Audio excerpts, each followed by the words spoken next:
Hey, Food Plant Nursery, Brookville. We're out planting apple trees today. I'm in this little orchard that I'm gonna put in. We have other videos, and I should do the playlists on there. I got the little food forest, little intensively grown area. It's young. It's in the first year, and it's not very impressive at this time, but follow me. Let's see what works and what don't. I'm sure there's going to be some plants that's just not going to cut it here. Indiana, Zone 6. Southern Indiana, and more like southeastern Indiana. And so we got the little food forest, grocery food forest. I'm going to label it something like that. We'll put it in the playlist. Then I got the tree, or the fruit tree, grocery clusters. Of the word, I think the key word is going to be a cluster. So I got a few of those videos out. You can still check them out. It's in another location, out in a pasture by itself. And what's going to happen there is, it's probably, I want to say 30-foot diameter, maybe a little bigger, maybe teardropped almost. I'm fencing it in. I'm putting all kinds of food in there. So, and it's going to be too tight for what it should be, I guess you would say, except for it's out in a pasture with full sun, all pretty much on 3 sides. So, saying that, I'm thinking it's going to do pretty well, but we'll follow that and we'll see if this is a failure or if this works. Again, all this stuff's going to have the gilds. You know, we talked about gilds. It's basically my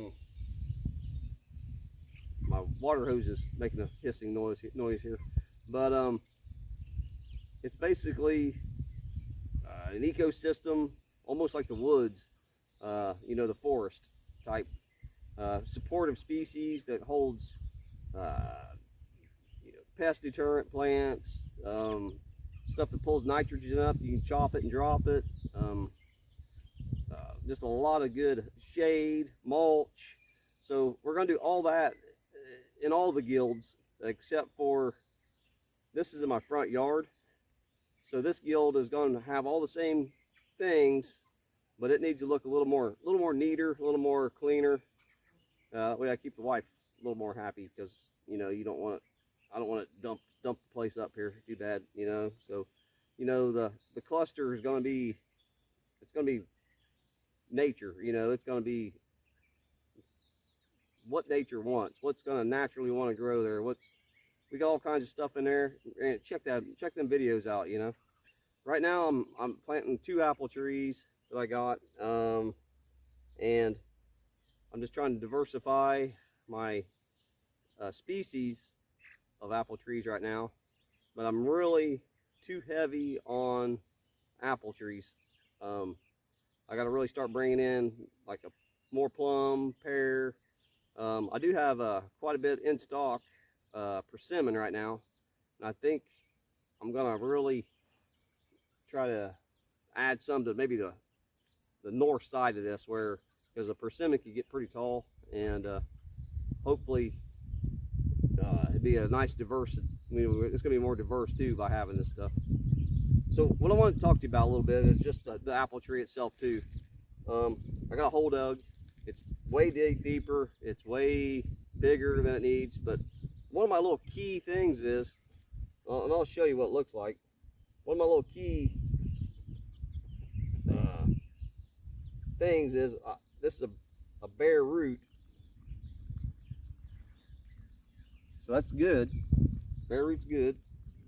That way it's not pot bound or whatever. And potted trees are okay as long as they're not too pot bound. You really got to cut them up. But this soil is so hard, and my new soil is soft and airy, and I don't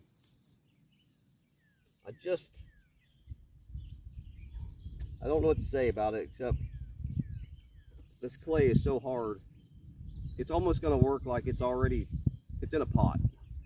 the roots is going to come and hit this rounded wall, and it's going to be like it's got to hit the pot side. Instead of drilling into this, it's going to take the easiest route. I'm afraid it's going to start curling.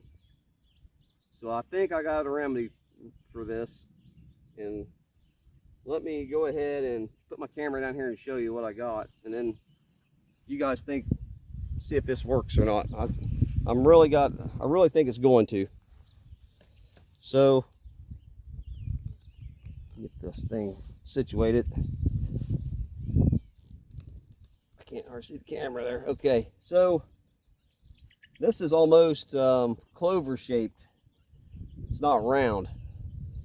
So I think when it hits this wall, it ain't gonna have no choice but to go out. And this wall and this wall. That way it ain't got that rounded like it's in a bucket or something. It just won't circle.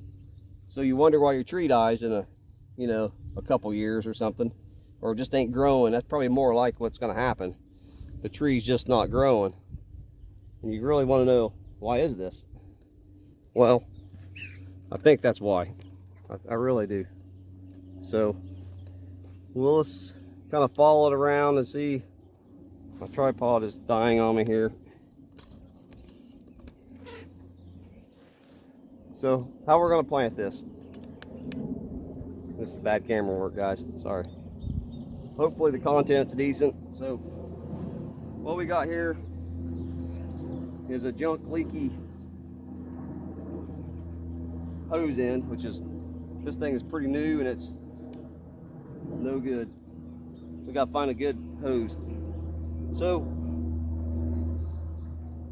where we're wanting to plant this is the graft union, and you see roots here. So we're going to plant this.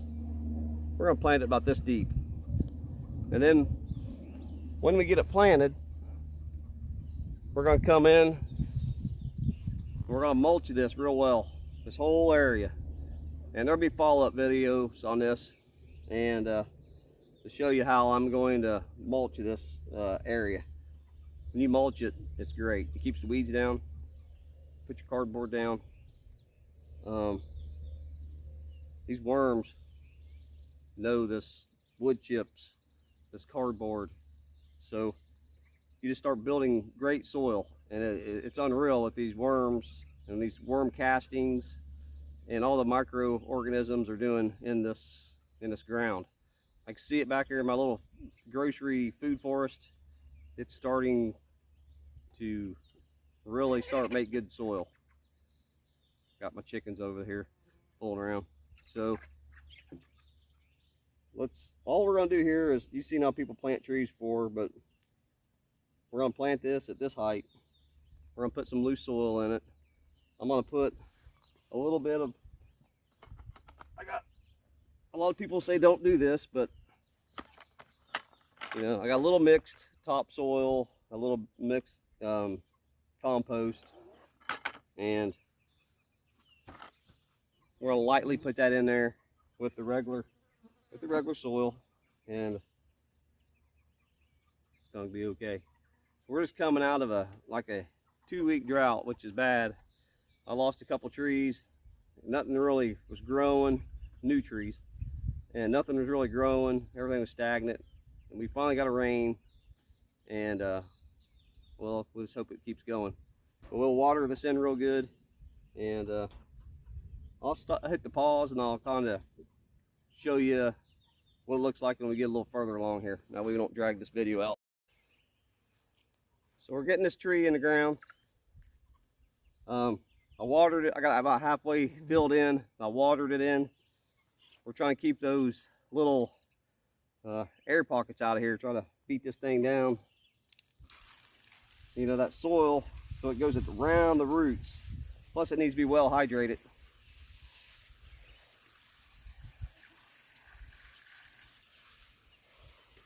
I think it's supposed to rain maybe tonight, so that's one reason I'm going to be planting a lot today. I'll probably shoot some more videos and doing some other things.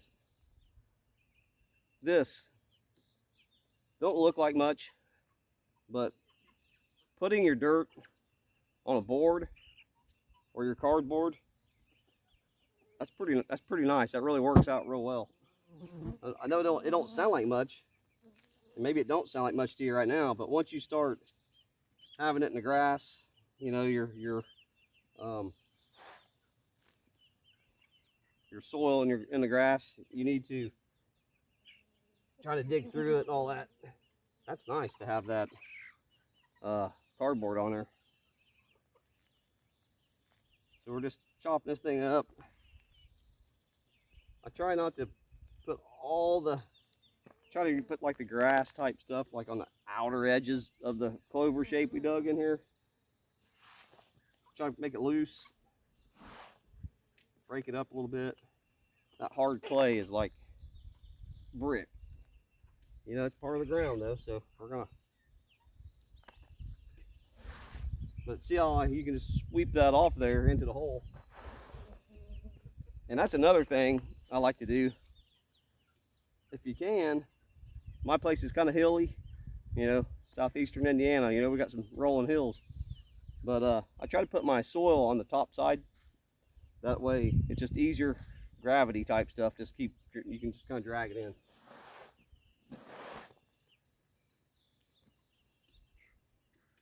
We're gonna water this in.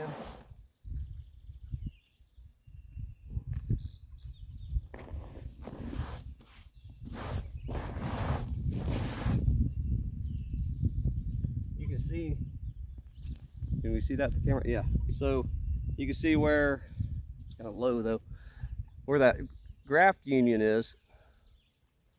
We want to make sure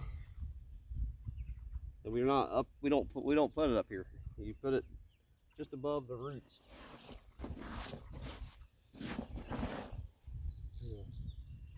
And we'll talk more about what we're going to do next. About this mulching this dude.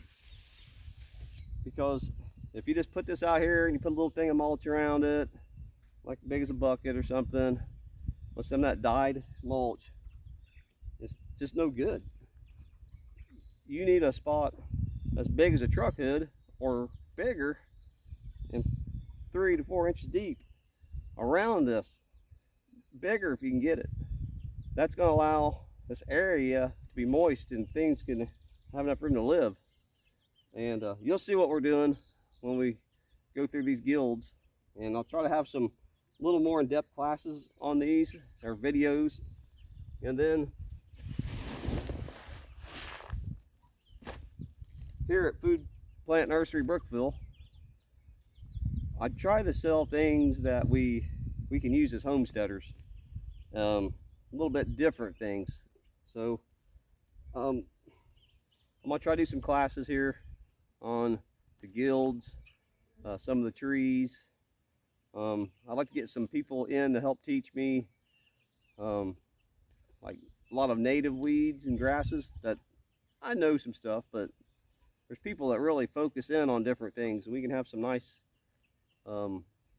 medicine type, health type classes that we can all learn what plants, you know, like a comfrey plant, you know. Comfrey's so known in the permaculture type world that we pretty much know most of the things goes on there, but a lot of people don't. And it's nice to be refreshed and just to see what we do. So the next step is cardboard, and then the next step is cardboard, but you know, you gotta wet your cardboard down. I do a total soak if I can. I'll soak the ground, soak the cardboard, flip the cardboard over on the ground, wet side down, go get my mulch, like wood chips, or you can use straw, but it's not as good, but it's even depends on what you can get. I mean, maybe grass clippings probably work pretty good. Get them in the on top of there. Don't put them up against the trunk of the tree. Make like a donut, you know, like tree, and then kind of donut it out. I have other videos on that, and I'm probably gonna shoot another video on this, actually doing it. That way we don't make this thing so long that nobody can stand to watch it here. So, hey, Food Plant Nursery, Brookville. Try to grow that food, and we gotta learn. We gotta learn a lot. I'm learning a lot. So let's get out there and grow that food.